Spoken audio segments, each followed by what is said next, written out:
Okay, so Be'ezras Hashem, we're continuing with our series of shirim on the inner world of calmness. And today we're going to pick up with where we left off last week. Last week we spoke about how to be human is to need to travel, to need to move from place to place for the sake of uncovering more or doing more. And this notion of traveling, this reality that the human being must pick themselves up from a place that they are at right now in order to move to another place in the hopes of finding something else there, or in the hopes of accomplishing something else in the other place that couldn't be accomplished in the first place, we encounter the dual nature of what it means to be human. Because on the one hand, as Rabbi Nachman said, the need for movement is the opportunity to uncover more emuna, the back and forth that one goes through in their own home, the back and forth that one goes through throughout their days, practically, internally, externally, the walking we do in our mind or the walking we do in reality.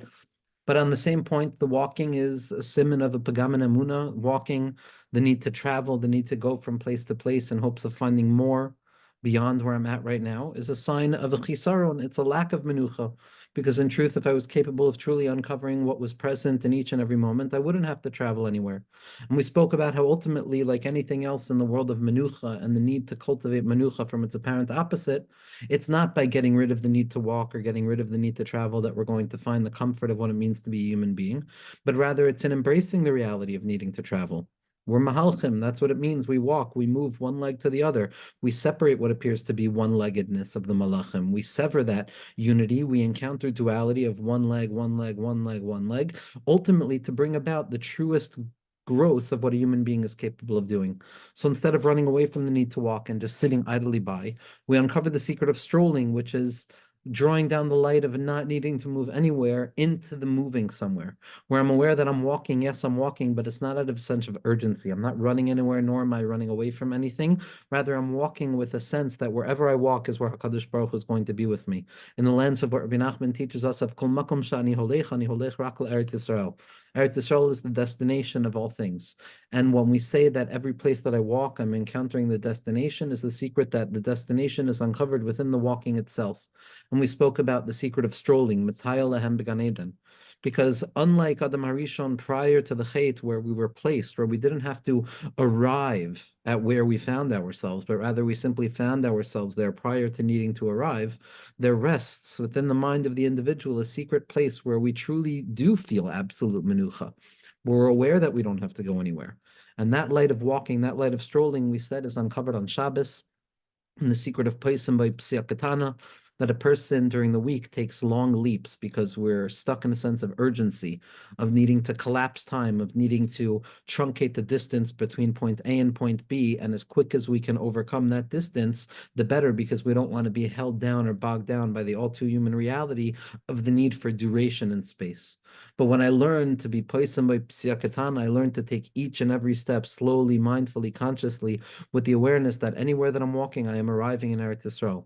That it's not about where I'm trying to walk towards, but it's the act of walking itself that makes me human and that allows me to fight for the secret of menucha, for the calmness of my legs and the heart of moving my legs, like David HaMelech.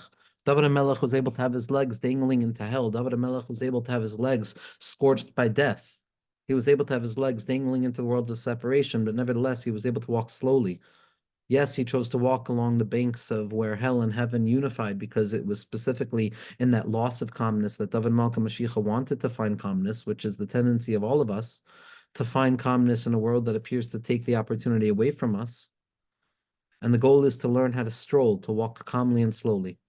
But we spoke about the light of Shabbos. We spoke about, like anything else, how Shabbos is a microdose, so to speak, of the calmness that is reserved for the future. But we don't always live in Shabbos. And while the goal is going to be to cultivate a Shabbos consciousness, to allow Shabbos to become something that is not far greater than a notion in time, because ultimately Shabbos is the secret of time itself. It's the birthplace of time, it's the emergence of time. But to also cultivate, in addition to the time, the moment of Shabbos itself, to develop and cultivate a moichin of Shabbos, a mindset of Shabbos. And while Shabbos itself is dependent upon time, the mindset of Shabbos is not so dependent upon time. And already we see that when cultivating the mindset of Shabbos, we already begin to realize that the timed bound nature of Shabbos is not as thick as we thought it was. Meaning to say that when we come to uncover the place in the mind of Shabbos, we also come to realize that, yes, Shabbos is Shabbos, but also Sunday is Yom Rishon Shabbat Shabbos, and Yom Sheni is Yom Sheni Shabbat Shabbos. And then in truth, it's Shabbos until Tuesday night. And then already on Wednesday, I start saying L'chuna Ranana, preparing for the next Shabbos. And that if I'm lost in the desert of my life without knowing whether I'm at the end or the beginning or the beginning of the end, I can choose when to start Shabbos. These hints, these kinks in the armor of time that allow us to encounter that shine of the true power of Shabbos, which is that it's always Shabbos and Minucha is ever present. But because we're not at that place yet, we're not at that place of Shabbos being a mindset of Minucha that one can access at any given time. We have to continue to encounter what it means to live in the whole, what it means to live in the worlds of separation of the whole, what it means to fall away from the rarefied and clarified worlds of conscious calmness that a person can encounter and create their circumstances and their framework of experience within their mind, but rather to find ourselves carried away by the real thick nature and the teva of this worldly experience in its mundane form, in the whole of it, in the 6 days of the week, in the opposite of Shabbos. Because while Shabbos is the mindset that we're trying to cultivate what it means to stroll, poisson by katana, to take a deep breath of Shabbos, to have arichas af, to be mamtik the charon af, to negate the anger at its source, at that moment of losing of the mind, to pull the mind back with patience, calmly, and collecting oneself, realizing that I am not a victim to myself, but I am in charge. Ezuhu gibor akoivish is yitzro. That Shabbos mindset is very often absent from us, and we find ourselves in the Elif Yom in the whole, in the 1,000 days of mundanity, in the 1,000 days of death-bringing speech, of boredom, of spiritual apathy, of not feeling the illumination, of not having Shemayim open in front of me. I'm not living with the mindset of Atzilus, where all of the things that I encounter in my life, as well as the experiences, are illuminated with the intensity and value of what I cherish most. In the worlds of separation, in the worlds of Bria, Yetzira, and Asiya, in the world of the three different ways that I can conceive of reality from a perspective of separation, where I no longer find HaKadosh Baruch Hu in clarified presence in my life. When I fall away from the Atzilus mindset, where everything I encounter in the world is HaKadosh Baruch Hu, it's Shabbos, even my walking is Menucha. When I fall into the worlds of separation in my mind, the world of Bria, which is a place of contemplation where I can get caught up with all of the myriad details of reality and lose sight of the singular center point that holds all things together, I can grow too accustomed to the darkness. I can grow too accustomed to what it means to contemplate the severity of things devoid of the animating light of HaKadosh Baruch Hu. And in that place, a person experiences the whole nature of existence in the mind. In the world of Yetzira, which is the second world of the whole, of the Bia of the whole, of those worlds of what it means to be in mundanity and the mindset of mundanity that is away from the Menucha of Shabbos. The world of Yetzirah is my emotions, when my emotions are untethered to the centermost point of the mind or the innermost point of the heart that maintains a close contact and silent control over the framework in which emotions are expressed. Then emotions begin to rumble forward without being held down to their source, and they extend and they extend and they extend, and they become images and feelings that don't really bear any mark on reality, but are fundamental to our experience because we feel them and we get caught up in them and we lose sight of where these feelings come from. And we spend too much time trying to understand the origin of the feeling rather than learning how to contemplate the feeling. But that's the world of Yetzira in the worlds of whole, of losing sight of that connectivity. And then in the world of Asiya, in the world of actual engagement, so that's where the distinction between Shabbos and Chol is going to be most felt, both in the mind, the heart, and the experience, which is the world of productivity, which is the world of actual physical labor, of engaging in laborious acts for the sake of creating something, for the sake of building something, for the sake of bringing something more that wasn't present before. So while Shabbos offers us the ability to walk slowly, and Shabbos is always the antidote, whether it be the micro dosings of Shabbos that we have throughout the week, or the uncovering of the fact that the week really just rests upon the invisibility of Shabbos or Shabbos itself, whichever way we look at Shabbos, ultimately that's where the Menucha mindset is going to come from. But in order to appreciate the Menucha mindset, in order to appreciate what it means to live in that mindset of the suspension of what it means to be human and to live in that secret place of Gan Eden in the mind, to eat from the Eitz HaChaim, we also have to understand very clearly and very well and give language to our own most experiences in the worlds of Chol, in the worlds of mundanity. And what is it that marks the worlds of whole? What is it that is the fundamental definition to one degree or another of what the mundane week is, of what Sunday, Monday, Tuesday, Wednesday, and Thursday are? That they're the work week. There's a laborious element to it. There's a need for labor. There's a need for productivity. There's a need of putting in my energy and my efforts for the sake of developing a product, whether it be a mental product, an emotional product, or a physical product. And the investiture of my energy is for the sake of creating something that is not present right now.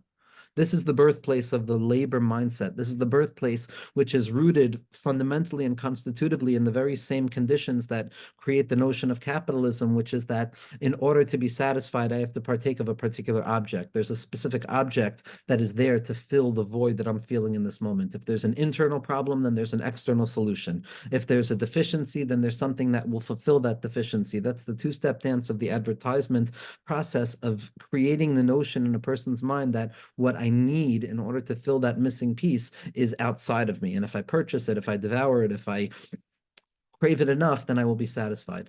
So that process, that object orientation towards seeking out comfort outside of myself based on the assumption that I don't have what I need internally is a byproduct of this notion of labor, which tells the individual that I am only valuable through the value of my production, that my production value is what makes me a significant creature. And what is production? What is the need for labor rooted in? Ultimately, as we're going to see, this is the greatest punishment. This is the consequence. This is the framing of reality of what it means to be a human being, is the need to engage in labor, is the need to be engaged in a process of the exertion of strength for the sake of creating something that is not present right now. But to go back to this idea in the context of menucha, we've already explained multiple times and we'll continue to explain that menucha is when something is capable of resting assuredly in its source without this urgency of moving away from its source in order to become what it is meant to be.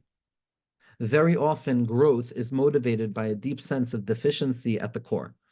And when growth is oriented by a deficiency at the core or a not enoughness or a lack of okayness at the baseline of my self-acceptance, then every activity that I'm going to be engaged in is the opposite of menucha. It's tenua, it's a movement, it's a nituk, it's a separation of myself from where I am, where all of my kochos and potentials are potential within me without being actualized or needing to be actualized.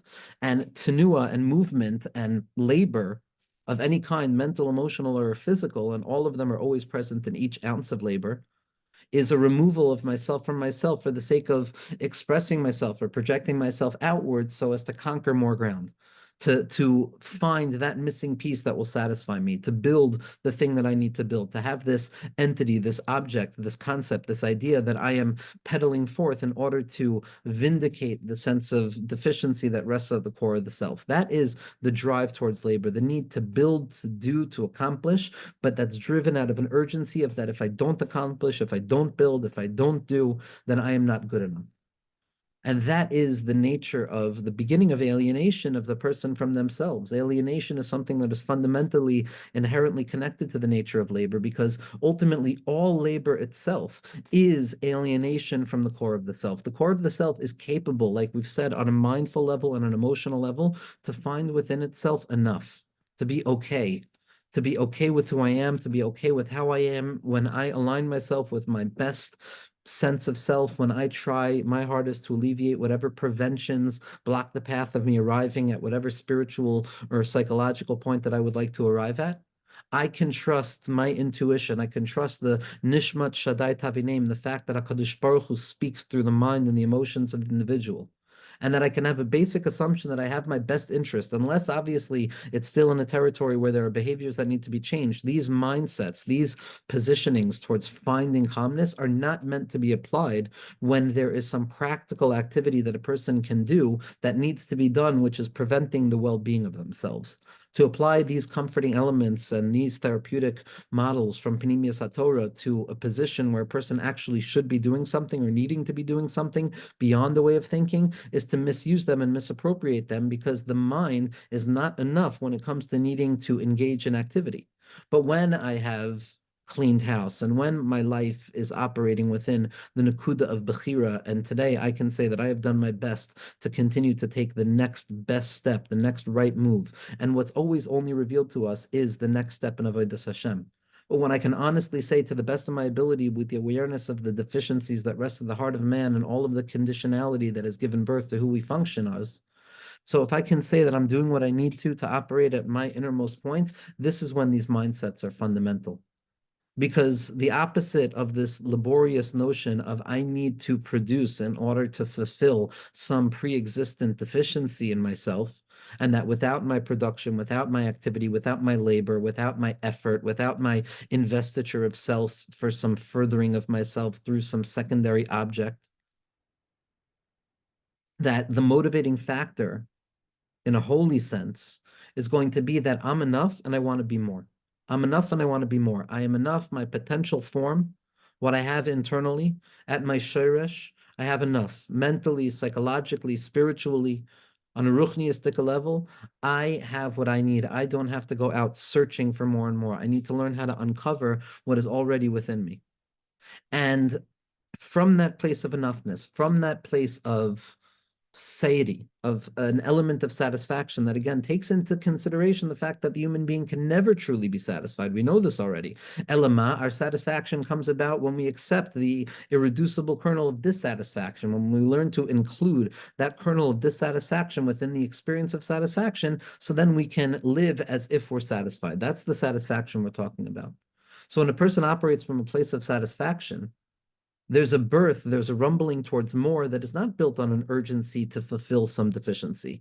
It's not built on an ava shetali b'davar. It's not built on some contingent love or attachment to something based on my production value. It is a surplus value. It is something that emerges out of something that is already filled. It's supplemental to the fullness that I already feel. Each and every moment, I'm enough and I want to become more. Why do I want to become more? Not because I'm not enough, because I can never be enough. It's not motivated by the ego lack or the ego deficiency. The drive towards becoming more than what one is in each and every moment is rooted in the infinite expanses through which HaKadosh Baruch Hu reveals himself. That HaKadosh Baruch Hu is so big, HaKadosh Baruch Hu is so unlimited, and the spiritual ladder of our experiences are so infinite and relativized in their process, as Rabbeinu Rashash has taught us that each level is a new world, and that no matter how high along the rungs I've climbed, I still need to grow more, not because of some inherent deficiency, but because of the impossibility of ever grasping the essence and the infinite expansivity of HaKadosh Baruch Hu's unlimited nature. As a human being, I will always, always, always be uncovering the step next to the step that I've just accomplished. That when I complete something, there's something new to be completed. Gamarti ve'egmor. I've arrived at the destination and I want to go even further, not because the destination is not enough. I'm not looking for enough anymore. There's no situation in life that's going to provide a full experience of, wow, this is mamish enough. It's going to be a choice that a person makes to live with this situation as if it's enough. And when I accept that and I still maintain the desire to grow more because I want to be masig more, and that every level that I come to of menucha, I come to realize that there are infinite gradations of menucha above me, the productivity is now rooted in a sense of strength, a sense of saturation, a sense of enoughness. It's not some deficient thing which gives me an anxious urgency that says if I don't accomplish, I'm worthless, and that I'm only valuable if I produce something valuable, God forbid. But rather, I know I'm enough. I know I'm valuable, irrespective of what my production value is. But nevertheless, that baseline of self-acceptance motivates me to want to do more and more, to reveal more for myself and for HaKadosh Baruch Hu. And we're going to see that the nature of labor, the need towards labor, is a byproduct of the Chet of Adam Harishon. But in truth, it's something further rooted in history, in reality, which again shows us that these conditions that we live in, these mindsets, these traps of the human condition that we live in, the mebesari echazeh of it all, the encountering God from the human condition of it all, what Hasidus, what Panimius HaTorah is coming to give us insight into, that we come to see that this thing that we see is so terrible, this thing that we see is so symptomatic to the discomfort and the lack of faith or the disquietude that we encounter at the heart of ourselves, and the inability to find that Nakuda Tova, and the inability to rest assuredly upon the faith that we have faith in spite of the fact that we don't know from whence it comes. That so much of it is built upon this faulty notion that these things are symptoms, some unfortunate symptom of what it means to be a human being that needs to at best be dealt with. If the need for labor was born out of the human condition, out of the Chet of Adam Harishon, of B'zeas HaPecha Toch HaLechem, so fine. So then we would be able to say this is a bad thing that needs to be undone. But the truth of the matter is that the story of labor, the story of effort, the story of the need to put in effort for something emerges far earlier than the creation of the human being, and it's what we find in the third day of creation. That on the third day of creation, when HaKadosh Baruch Hu creates the trees and he creates the growth, the desha, on the third day, which contains the ki tov of the second day, because the second day, like we said, the splitting of the upper water and the lower waters and the self is the birthplace of the divergence away from that oceanic sense of unity, and it gives birth to the need to now unify some apparent or some sensed distinction or distortion. So on the third day, HaKadosh Baruch Hu said to the land that the growth should take place. Esev Mazria Zera, Eitz Pri Osa Pri, a fruit tree that made fruits. Eitz Pri Osa Pri is what HaKadosh Baruch Hu wanted the ground to create. What the ground was meant to give birth to was a fruit tree that gave fruits. B'toitzia Aretz, dash the next pasuk says, and when describing the trees that come out, Be'etz Osa Pri Asher Zaru Bo Luminehu. So now it no longer says Eitz Pri Osa Pri. It doesn't say a fruit tree that provides fruits, but rather it says a tree that provides fruits. And so there's distinction between the way that Hashem wanted the trees to be created and the way that the ground actually manifested, the way that Teva actually manifested those trees. And Chazal point out that in the beginning, the desire of HaKadosh Baruch Hu was that the tree itself should be a fruit tree and fruit should come from the fruit tree, which means that the bark of the tree was meant to maintain the same taste as the fruit of the tree. That the bark itself, the tree itself, with or without the growth that came from it, was meant to contain within itself the kernel of its possible fruit. That the taste of the fruit was already inherent within a potential form and an actualized form of potential, in spite of the fact that it was different than the potential actualization of the actual fruit. So the tree itself was meant to have actualized potential. Tam ha'etz, there was meant to be a tam in the eitz, and the tam ha'pri was the potential that is actually actualized. Hashem wanted the tree and the fruit to be part and parcel of the same potency. But what happens as a result of the chet ha'aretz, as the digression or transgression of the land, the natural deficiency that rests at the heart of human beings as a result of being separate from HaKadosh Baruch Hu, as well as the very deficiency that rests at the fabric of existence by dint of the fact that it is apparently separate from HaKadosh Baruch Hu. So both man and world, both ontology and psychology, are both working within this irreducible kernel of the fact that HaKadosh Baruch Hu made it so that it would be imperfect. It's not a deviation. It's not a symptom. It's meant to be this way. And so as a result of this transgression, for whatever reason, the trees that come forth from the ground are trees that bear fruit. They're trees that bear offerings of product. They're trees that offer objects of grasp and measurement. But ultimately, the bark of the tree is missing its essential tam. It's not a fruit tree that makes fruits, it's a tree that makes fruits. Meaning to say that the actualization of potential, the taste within the bark itself is gone.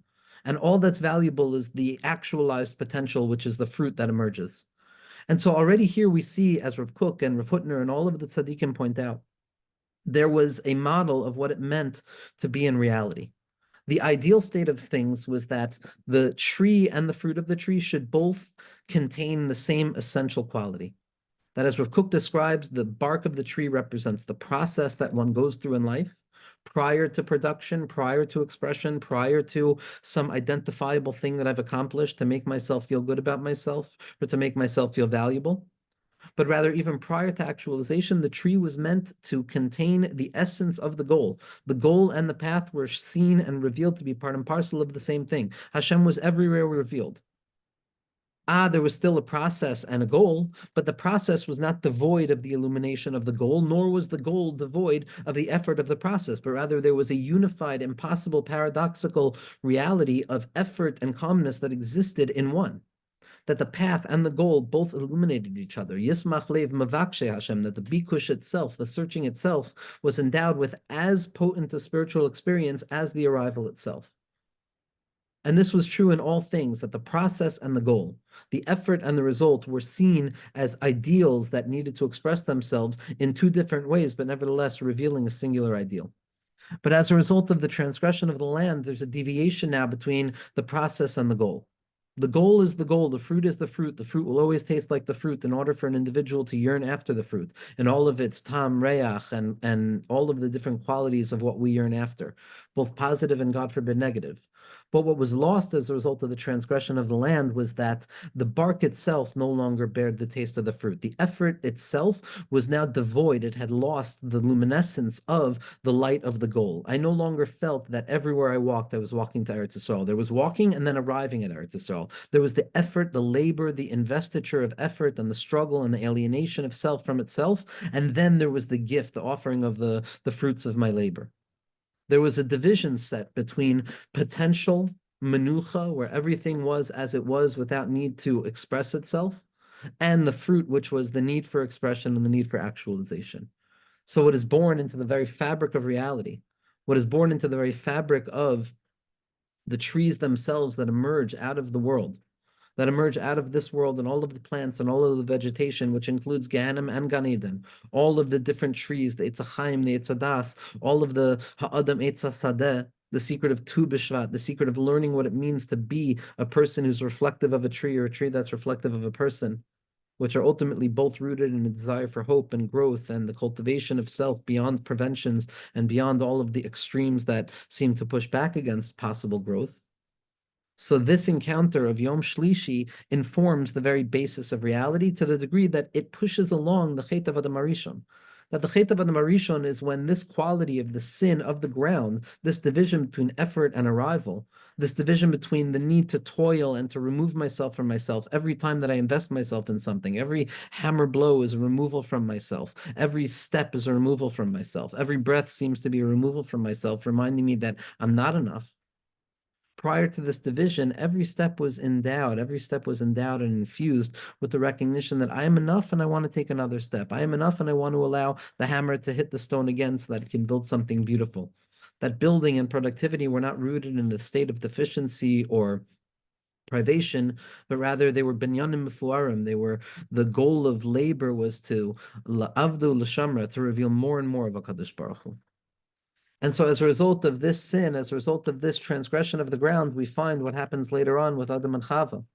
That Adam and Chava partake of that Eitz Hadas Tevra. They partake of the product, the byproduct of this transgression of the land.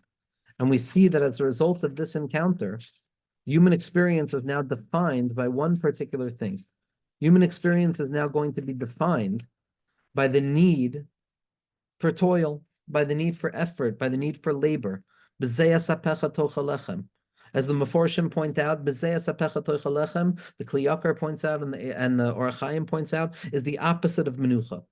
What happens in this place, what happens as a result of the Chet of Adam HaRishon, and the punishment that HaKadosh Baruch Hu gives to the individual, to Adam and Chava, is falling away from Menucha, is losing Menucha, is now being born into a place of Yegia and toil. That as a result of eating from the Eitz Hadas, as a result of partaking from that place, Hashem first and foremost punishes Chava, punishes the snake. And he says to Adam HaRishon, he says, the ground will be cursed as a result of your behavior, and it's with sadness and effort and despondency that you are going to eat your food, produce your food throughout your life. And when you're going to plant, you're going to harvest thorns and thistles that are going to grow out of the land, and you're going to partake of the food of the field. And it's through the sweat of your brow that you're going to engage in eating, to the point that you finally return to the ground and the dust of the ground from whence you come. This is the final stamp of what it means to be a human being on the way out of Gan Eden. On the way out of Gan Eden, we take on this quality that began to rumble at the heart of existence on the third day, where there was a distinction between effort and goal, with a distinction between having something and not having something. Because from a Gan Eden perspective, there's no distinction between having and not having. In a potential state of things, I am enough, the world is enough, HaKadosh Baruch Hu is enough. I do not need to move anywhere because HaKadosh Baruch Hu is with me. Zois menuchasi, I will sit here. Menuchasi adead, I will sit here. The notion of being okay, the notion of being able to lean back and not run from anything, not run from oneself, not run from HaKadosh Baruch Hu, not run from the fears or the anxieties, but to turn and face reality and face the Rebbeinu Shalom in our minds, in reality, and say, HaKadosh Baruch Hu, Im ani kan hakol kan. I am here right now, and you are here with me, and I don't need to go anywhere. From that place of saturation of self, the only true desire is going to find more godliness, more mitzvos, maisios, more things to engage in. One need not be afraid that that will lead to inactivity. The okayness that we feel will always perpetually push us to do more, to reveal more, but with the comfort of knowing that I am far more than enough, in spite of the fact that I haven't done everything. But until we're able to uncover that place, we live in a world of bezeas apecha toch alechem. We live in the burden of effort. But what is the effort? What is the effort? Rashi and the Meforshim, when explaining the nature of the toil, the need to move away from myself, the need to exert my energy, to clench my muscles and to allow the energy of my arm to express itself towards another thing for the sake of the objectification of some value, of making myself based on some externalization of myself, the opposite of menucha, the sherish of yigia, alienation from self, the not enoughness that rests at the core of any act of labor. It is rooted in putting in effort, investing effort, and then being disappointed with what comes about as a result of our effort. That we, in a world of post-chet of Adam Arishon, we're willing to put effort in. We're more than willing to put the effort in if we know that the effort is going to bear fruits, because we fantasize about the fruit itself. We idealize the object. We idealize this mythological arrival point where we're going to arrive at, where everything is going to be okay, and we're willing to put in all of the labor for the sake of that moment. The individual is able to push themselves if we expect something, but when I expect something and then suddenly I'm disappointed, I planted a fruit tree and I find thorns and thistles. I plant something and the seed has to be destroyed in order to grow again. The entire process of planting is a process of disappointment. I find the seed, an appointment of a seed, and then the seed is merkev itself. It rots away, a disappointment.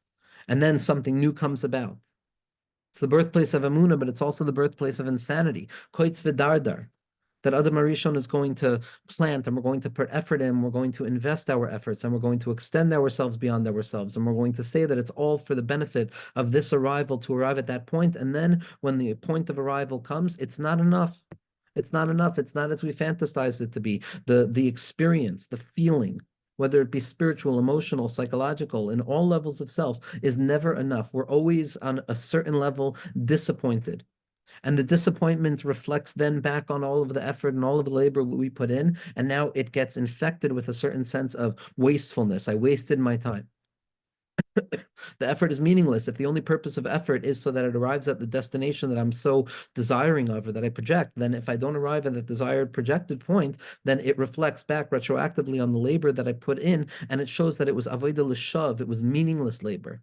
It was meaningless labor. It's what Paro tried to enslave the Jewish people with, that building Pisah and Ramses and allowing them to be destroyed, meaningless labor, devoid of all things, meaninglessness, alienation from self, no production of anything valuable.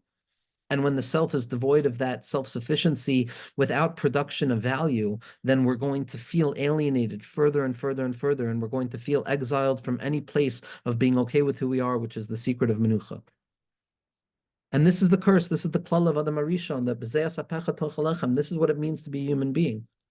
But we already know, and a person can look at all of the Meforshim on the Chumash and look at these stories and look at how the Torah is describing this and see how all the Meforshim are utilizing languages that are so fundamentally relevant to the modern consciousness of this moment.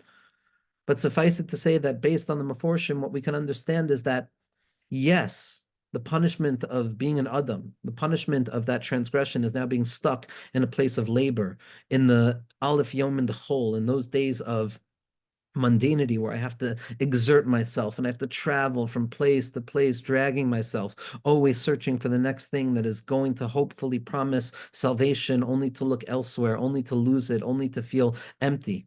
That labor, that building and breaking, the breaking and the building, the buttoning and the up-buttoning, all of the processes, the closing and the opening, all of the ins and the outs of day-to-day experience and the whole, and the bia of the whole, and the imagination of whole, and the emotional experience of whole, and the physical experience of whole, and those bia the whole, in that three worlds of separation of mundanity where we find ourselves rooted and ripped away from menucha. It's specifically there that we're going to come to uncover the secret of calmness. And it shouldn't come as a surprise because it's always like this. The Zidichover tells a story that his uncle, the Kamarna tells a story that his uncle had a Talmud who would come to him and he would say to him, he says, Rebbe, why is it that when I come from a day of learning, when I come from a day of learning and studying in Pnimius and Yehudim and Nigla and Nister, when I come to daven mincha, it's difficult for me. Davening mincha is difficult. I don't have the kavanos. But when I leave the shuk or when I come from the fair where I went to work and I come back after a day of labor and intensivity of traveling here and there for parnasa to bring my livelihood to myself, to finally come to a place of feeling that I'm enough because I didn't feel like I was enough beforehand, why is it that I can then begin to daven with the slavas? And as Rabbi explained to him that the tachlis of a yid is not only to find HaKadosh Baruch Hu in calmness, but specifically in the place of labor, specifically in the worlds of separation where we have to go out beyond ourselves, searching, refining, building, taking product, developing product, et cetera, whether it's an idea of product, whether it's an emotion. The effort and the labor and the movement and the pulsation between doing and moving backwards and doing and moving backwards in the dual process of productivity, of koyach and toil, of digging down deeper into myself to uncover more strength, to exert that strength on something outside of myself, to allow my strength to form itself into that external thing, to build it up, and then to retrieve back into myself to gain more. That back and forth of this experience of labor is ultimately the place where we're going to find the Rabbanu Shalom, because those are the birurim. That, the Zidichover says, is where an individual comes in contact with themselves most, specifically when we face the grappling between the value of the process, which on a certain level in the moment itself feels devoid and removed from the goal.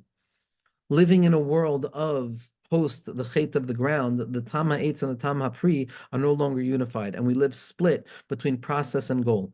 And as long as I am in a stage of process that I see as disconnected from the goal, then I will never be satisfied, and the goal will never be satisfying, and the effort will then retroactively become dissatisfying. But if I live with the moichin, if I live with the mindset of tam ha'etz ke tam ha'pri, if I live with the recognition that the effort is not simply because I'm not enough internally, but the effort is so that I can reveal more and more of myself.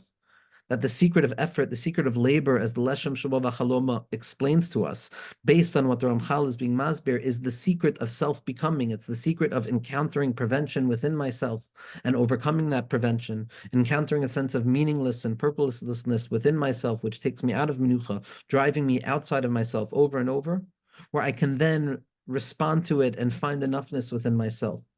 That this perpetual process of self-becoming, of extending outwards, retrieving back inwards to uncover more, to extend myself even farther, to make myself more than I already am, not because I'm not enough, but because I have an infinite power within myself. This secret of Yegia, this secret of Amelus, the secret of intensification of the mind, whether it be by way of Torah or in the encounter with God, and the never not moving process of the heart and its emotional expressions and the mind and its thoughtful expressions of reality, that this back and forth, this never not stopping movement and process is the very place that we uncover the menucha of the goal. It's specifically in that place that we're capable of closing our eyes and stopping to look at all of the other options, all of the other things that demand our attention, all of the opportunities for productivity that will make me feel good enough, which takes me out of the moment itself. That secret of B'zeas hapecha toch halechem. B'zeas hapecha toch halechem means that you will eat with a small-mindedness. You will always have eyes that are desirous of more. You'll have vata oigen, like my Safti used to say, hungry eyes that are always looking from a perspective of yearning and deficiency, which takes a person away from the moment.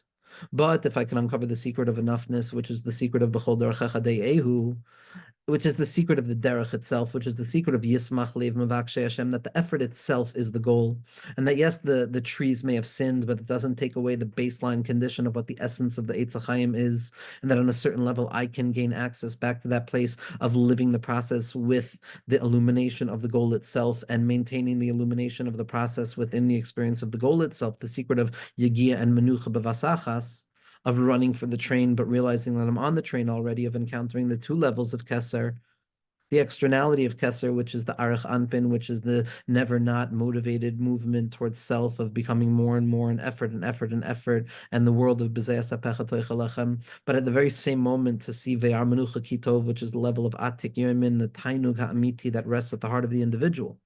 This is the balancing act. The balancing act is to become more of myself, to extend myself beyond myself, but not from a place of deficiency, but from the reality that every moment of existence where I am utilizing any element of effort, whether it be the effort of the mind, the heart, the desire, activity, I am becoming more of myself. I am revealing more of myself. I am utilizing the God-given kochos that I have, which are continuously and never not directly connected to the influx of divine vitality at every moment, giving me the ability to encounter a broken world that is the post-traumatic residue of a shvira sakelim, to look at the world, to refine the world, to produce something beautiful out of the world, and to extend the presence of a Kadosh Baruch Hu's reality a little bit further. Every step that I take, I'm being poil zayin. Kol makom shani olech, ani olech rak eretz Yisrael. The Yגיע itself is the secret. V'chol koivecha lo yevoshu v'lo yichamu lanetzach. The yearning will not be saturated. The yearning will not dry up. The yearning will always remain, because ultimately the yearning and the effort is as significant as the goal, because every ounce of effort, every ounce of yigiyas mind,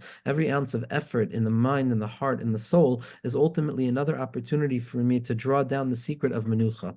And this is the secret of b'zeyas hapecha tochalechem, of the effort of the 6 days of the week, where by refining, by engaging, by extending myself and feeling that I have to go and do, I can learn to live with menucha at the heart of all of those things. That my week can become more Shabbistic when, yes, I have work to do. Yes, I need to be engaged in labor of a separation from myself so that I can take part of myself and extend it beyond myself and apply my strengths to some other object, so that object can then go on and extend myself ad infinitum.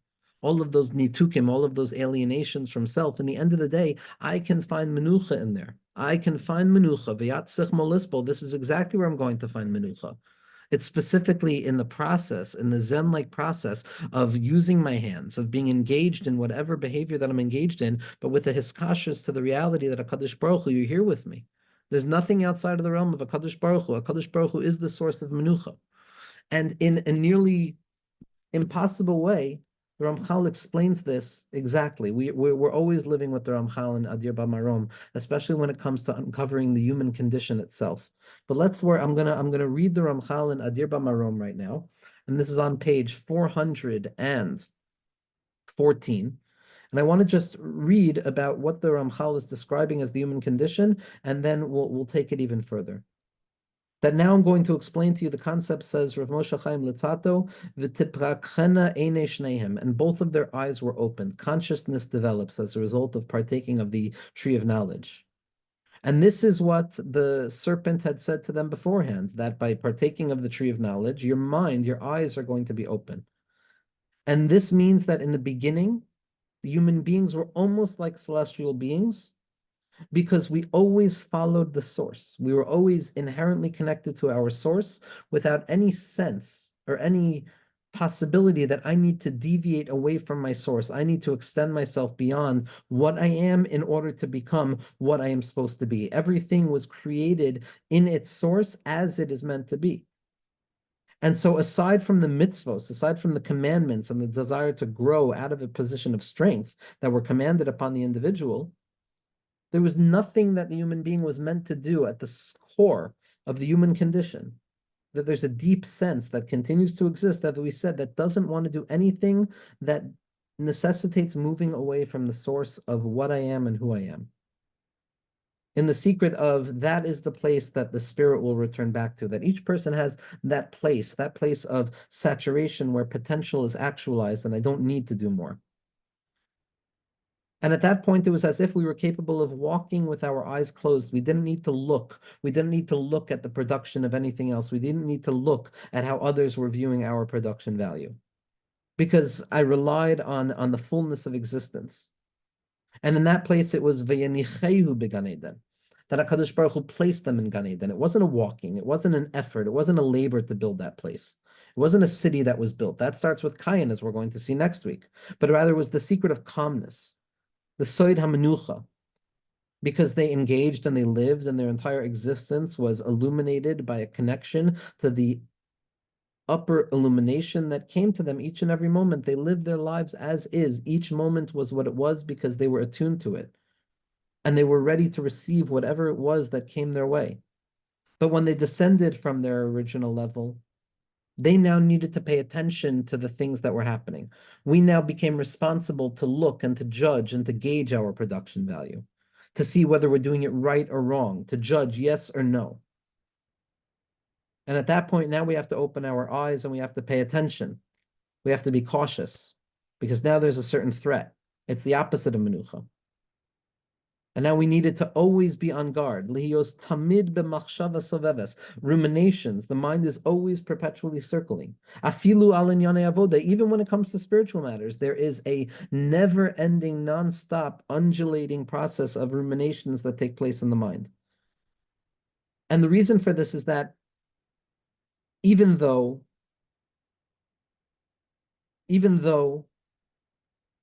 we didn't follow what Hashem wanted from us, even though we weren't able to maintain that inherent connection to the source of all things, where we didn't have to open our eyes and we didn't have to move and we didn't have to extend ourselves beyond their source, HaKadosh Baruch Hu has still left a place for us in our mind. Hashem has still given us the option to enter back into that place.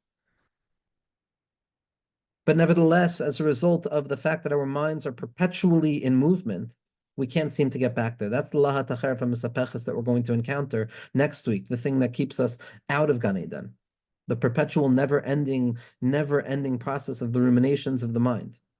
Lachshov lidog al dvarim, to think about, to contemplate, and to worry, to be anxious about things. And this is the process of the other side, the hither side of human experience, the darkness that conceals our ability to be okay. And the end matter, sof davar lios tamid bedaiga, that we're always in a state of worry. That we always need to be guarding ourselves, ensuring that I have enough and that this other person is not taking from me. And from this posture, noilad achar kach, what emerges out of this, something else comes along, which is that I now need to go out and seek out my sustenance beyond myself, labor, which is the aspect of b'zeh asapecha toch halechem. That now I have to work with the sweat of my brow. Now I have to extend myself, perpetually rooted in a sense of not being enough. But this path is the path, the Ramchal says, of Adarech Hazeh, B'tchila haya adam b'menucha. Originally, we had an experience of calmness. And then the snake came and it created this process. And we lost that calmness, and now our mind is open to all of the busyness and all of the options. And now we conceive of the fact that it's through our effort and all of our investment that the goodness comes about.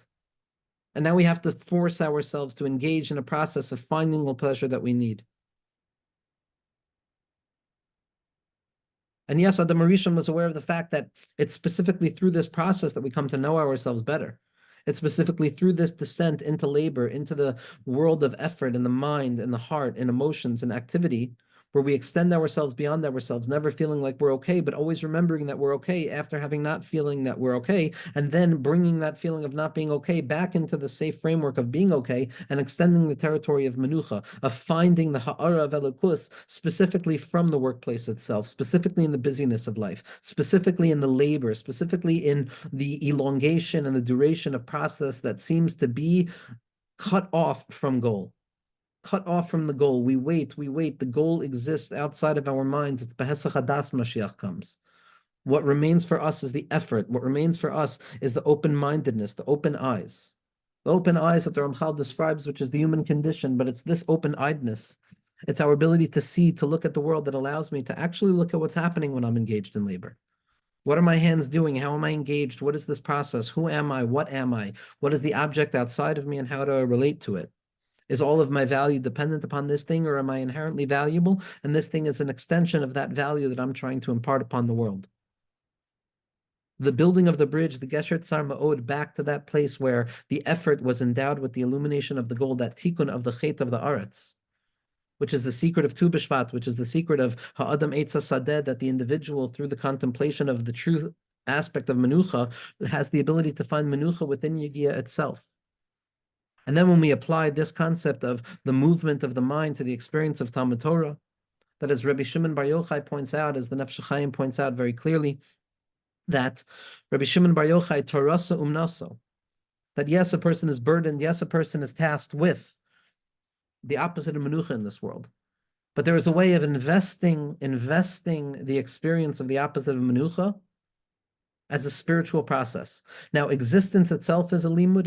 It's an experience of learning Torah, and learning Torah is an experience of learning Torah. And there are two levels of learning Torah. There's the Torah of Maisa, and there's the Torah of Machshava. The Torah of Machshava is learning the sugya of Shor Shanaga Chasapar. And as Rabbi Nachman says, the Torah of Maisa is encountering Shor Shanaga Chasapar. Both are fundamentally necessary. Both are fundamentally true in the minds of each and every individual, whether it's simply a perspectival shift. Even when a person is sitting and learning Torah all day, there's the perspective of work and learning inherent within the Torah learning experience. And so too, when a person is engaged in labor itself, there's an aspect of learning Torah and labor within the labor experience. So like anything in spirituality, each and every option contains all possible options that give us the ability to taste everything wherever we're at. And when we learn to collapse the distance between those two, when we learn to allow ourselves to encounter the effort of experience as valuable, then we learn the secret of iyun, then we learn the secret of penetrating into the depths of reality. That it's specifically through the effort itself, it's the drilling down, it's the digging down, it's the amkus haseichel. It's the machshava that is razor sharp, that is the ability to cut through stones, it has the ability to be precise in its orientation.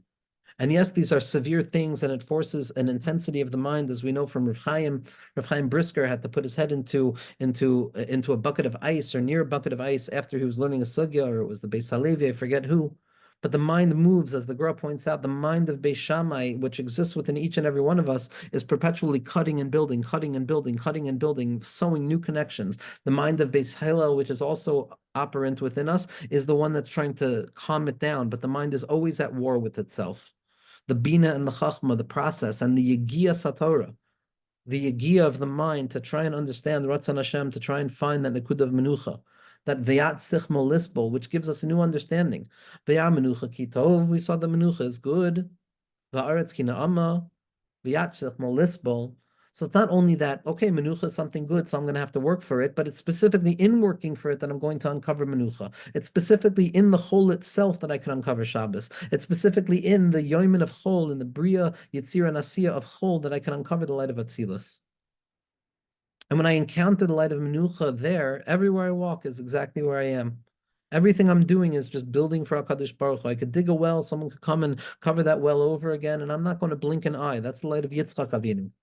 The Amud Ha'avoida, the person who puts effort in the intensification of strength, the overcoming of self. Ezehu Gibor HaKoivesh Etz Yitzchak. Yitzchak was perpetually overcoming himself, revealing more and more of himself. But it was not about the effort. It was not about the goal at all. There was no goal. If the goal got swallowed up, okay, I go in more. The effort is the goal. Whatever I have to do right now is the goal. That's Kiddush Shem Shemayim. Wherever I am, this production, this building, this revelation of self from within the Shoresh, which is a Tenua, which is the opposite of calmness, is ultimately to extend the presence of calmness in my life. It's ultimately to bring me back to that place of Menucha. It's ultimately to taste my world in my days, where I can be engaged in the 6 days of the week, in the mundanity of the week, and I can literally walk like a Ben Olam Haba. I can live with the river that flows forth from eating, irrigating my mind. I can live with my chachma, that allows me to pause in reality, to walk a little bit slower, and to look at the situation from a lens of wholeness, from a lens of unity, from a lens of goodness, from an orientation towards uncovering the positivity that is at the fabric of each and every experience. And then I can pause a little bit longer, and I can enter into the severity of concepts. I can enter into the categorization of the parts that comprise this particular experience. And I can open my mind up to the vulnerability of seeing what's not perfect about this experience. And I can tolerate the opposition. All of this is happening in rapid fire speed when a person practices it. In fact, all a person has to do, like we said, is learn to quiet down the mind a little bit, which we're going to get to, Bezras Hashem, of saying Shah, Shah, the secret of how Kayan is going to find comfort. And a person has the ability of then coming to a place of, in accordance with my mind, heart, and experience, in my own conjecture of my relationship with God, in relation to my micro and macro systems that have formed me as I am and the choices that I've made, kol chad lefum shira delay, I can then be makasha myself to das in the mind. I can connect my idea to reality itself, and then I'm a different experience. My mind is no longer separate from reality. My shayresh, my machshava is no longer severed from the encounter that I have with labor, but rather the labor is endowed with mindfulness. There's a Zen-like quality to it, lahavdil. There's a presence in what I'm doing. The secret of Chanuch Toifer Na'alayim Haya. The secret of Chanuch, who was miyachid yichudim with each and every stitch of the shoe that he made. Miyachid yichudim. And what Rav Dessler says, and based on the Leshem, and what all of the tzaddikim say, is that don't think for a second that Chanuch was sitting there, contemplating the names of HaKadosh Baruch Hu, and not engaged in his work. Yes, avada, that's what the tzaddikim are doing. Avada, that's what they're doing. But at the action-based level, he was doing shoes. It was the shoes themselves. It was the shoes themselves and the stitching of the shoes, the stitching of the shoe itself, the labor itself, the connection, the disconnection, the connection, the disconnection, the tearing and the sewing, the tearing and the sewing, the nituk and the hischabris, the nituk and the hischabris, the koyach and the poyel, the koyach and the poyel, the sha'ashua, the presence inwards and outwards, that encounter with the changes, with the shifts that orient me to need to change and be more, be less in the next moment. That is the yichud itself. The yichud itself is the avoida, is the yagia. Wherever a person is, a person has to be miyageya in this world. This is both the condition of reality as a result of the chait of the eights, and it's a condition of human experience as a result of chait of Adam. But ultimately, it's specifically from within this place that we become ourselves. As the Leshem says, Ha'adam karu v'sal atzmo. When I become myself, when I put effort in to become the product of my own effort, there's no greater unity than that. Because it's my own kolchos developing further kolchos of my own. And the only way to mimic the unity of HaKadosh Baruch Hu, who creates himself kavyachol, shemamsia et atzmo, that HaKadosh Baruch Hu is the mechuyev hametzias who chose to create himself in a revealed way, so to speak. That without that choice, that katzalik berusa, there was no need for HaKadosh Baruch Hu to reveal himself. HaKadosh Baruch Hu could have been or not been. It makes absolutely no difference, even to the limited conception that we have of HaKadosh Baruch Hu.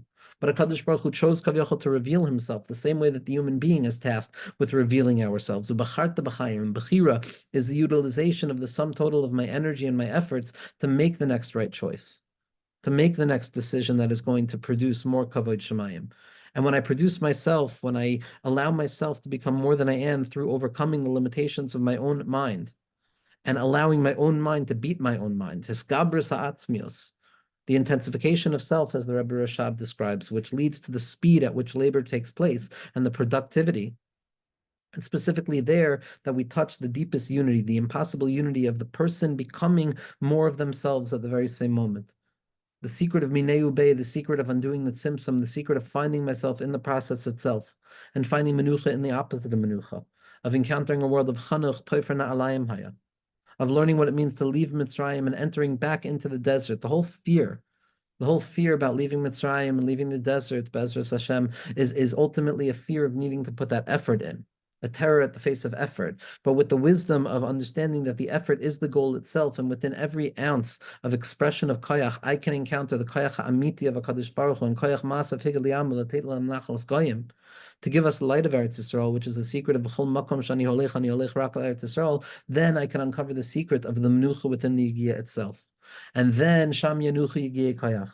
Sham Yanuchu Yigei Koyach. On Shabbos, it's not that we're not Yigei Koyach, we're Avada Yigei Koyach, but we uncover the light of the Menucha at the heart of Yigei Koyach.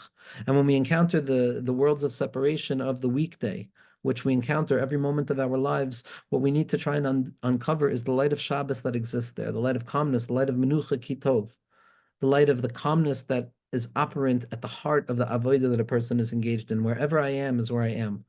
And I can find whatever I need right here, right now. Whether it be something that I have to type for work, whether it be something that I have to take care of, a task, whatever it is, contains the sum total of the cosmos. It contains the sum total of all of the worlds, of Adam Kadmon, of Atzilus, of Bri, Tzira, and Asiya, of a Shvira and broken pieces that need to be refined and elevated back up through the mindset of my habituated nature, and then through my emotional capacity, and then through my mind, and back up through my desire, back up to my comprehension of HaKadosh Baruch Hu, draw it back down and refine this particular experience, refine this particular act of eating. Eating is ultimately where this all truly comes out, as we see in the Maisa of Adam Arishon. It's all about eating, as Rav Tzadok says, because eating is just the clearest example of the process of labor, the effort of breaking something down, of transitioning it from some state that it was to a new state of things, to allow it to go through the equal process, the process of the digestion, which now leads to surplus, waste, and it also leads to production value, etc. That eating becomes a fundamental place that a person can truly encounter that menucha. And Be'ezras Hashem, when we're able to draw that menucha into activity, when we're able to find that wherever I am, whatever I'm doing, I have the ability to draw menucha kitov into it. I can be like Chanoch Toifer Na'alayim Haya, B'chol Tfira V'Tfira Haya Miyachid Yichudim. Every moment demands and calls for us to be Miyachid Yichud. And when we could be Miyachid Yichud between the effort and the goal, and allow the distance between the effort and the goal to be made invisible, because the tzimtzum inikapshuto, and the effort is the goal, ultimately will come to encounter a life of menucha, and we'll be able to taste from the Eitz HaChaim prior to the revelation of Gan Eden, and we'll be able to know what HaKadosh Baruch Hu is going to reveal. We'll be able to taste Adamecha B'chayecha and live with that mindset of Gan Eden, and ultimately to bring us back to the true Gan Eden, Be'ezras Hashem.